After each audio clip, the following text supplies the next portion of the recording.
আসসালামু আলাইকুম। এই যে আমি আজকে দেশি মাগুর মাছ রান্না করব।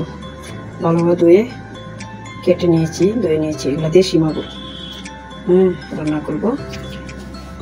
সাথে এই যে টমেটো দিব, আর এই ছোট্ট আলু সিদ্ধ করে আমি ভালোভাবে বেছে যে একটু এইভাবে টিপ দিয়ে মানে একটু করে নিয়েছি, ভেঙে ভেঙে নিয়েছি। ওরকম না, একটু হালকা। এই যে সাজনা দিব।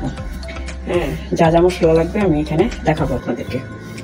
এভাবে আমি যেভাবে রান্না করবো এভাবে রান্না করে দেখবেন, অনেক সুস্বাদু হবে আশা করি। তাহলে আমি কি কি মশলা দিব ওই মাগুর মাছে দেখবেন। প্রথমেই আমি কিন্তু দিয়ে দিব, আমি তো নিজের হাতে ক্যামেরা ধরছি, ওই জন্য মনে করেন যে হয়তো একটু সমস্যা হয়। এখানে কিন্তু আমি বড় চামচেরই 1 চামচ নিব।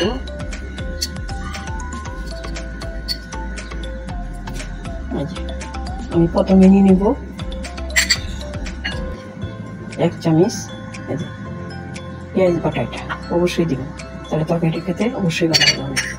আর হচ্ছে আমি 1 চামচের মতো, আমি এক হাতে দেখেন আমি ক্যামেরা ধরছি, আবার মনে করি এই জন্য আমি এই যে 1 চামচে নিয়ে নিয়েছিলাম, এই জন্য হাতে নিতেছি। এই ছোট্ট চামচ দিয়ে পেঁয়াজটা একটু বেশি আর এই যে জিরা বাটা একটু কম। তারপরে নিব হচ্ছে আমি হলুদের গুঁড়ি 1 চামচ, এই যে বড় বড় একটা ছোট্ট চামচ। তারপরে নিব আমি ধনিয়ার গুঁড়ি 1 চামচ, মরিচ 1 চামচ দিলে হবে না, একটু ধরাই দিব। এই যে ছোট্ট চামচ 2 চামচ। আর আমি লবণটা স্বাদ অনুযায়ী দিব, যদি লাগে তাহলে আমি তখন দাঁড়া দিয়ে দিব।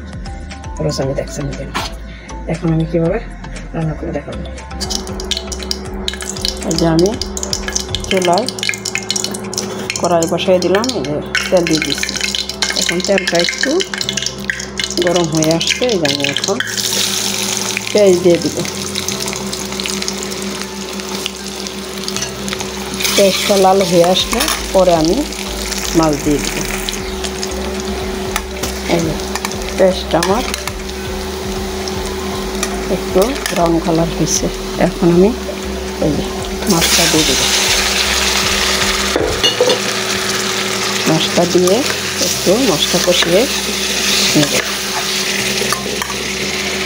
একটু পানি দিয়ে দেব কষানোর জন্য একটু হালকা।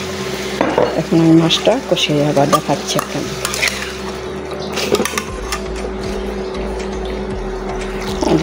মাছটা আমি কষিয়ে নিয়েছি, এখন মাছগুলোকে আমি তুলে পরে আমি অন্যগুলো দেখাচ্ছি।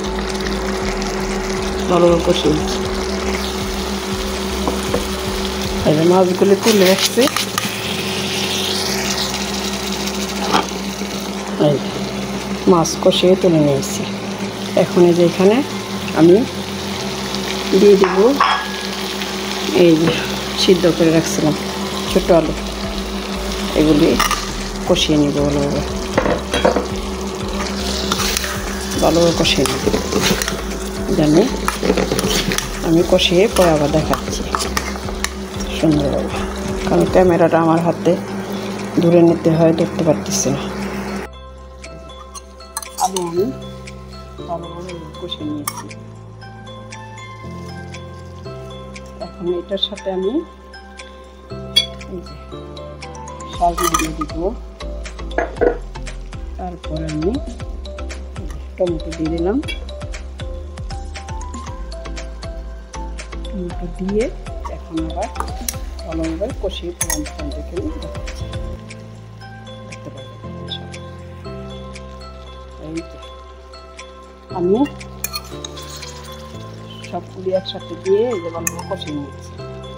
এখন আমি মাছগুলি এই যে কষিয়ে রেখেছিলাম একসাথে আবার দিয়ে দিব।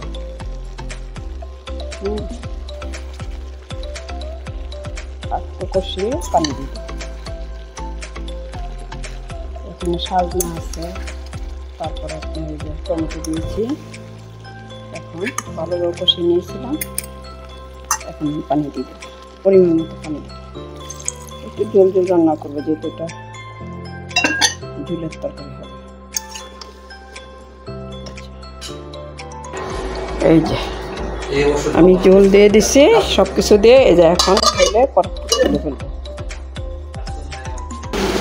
A few moments later. আমার তরকারির কি খবর, এই দেখেন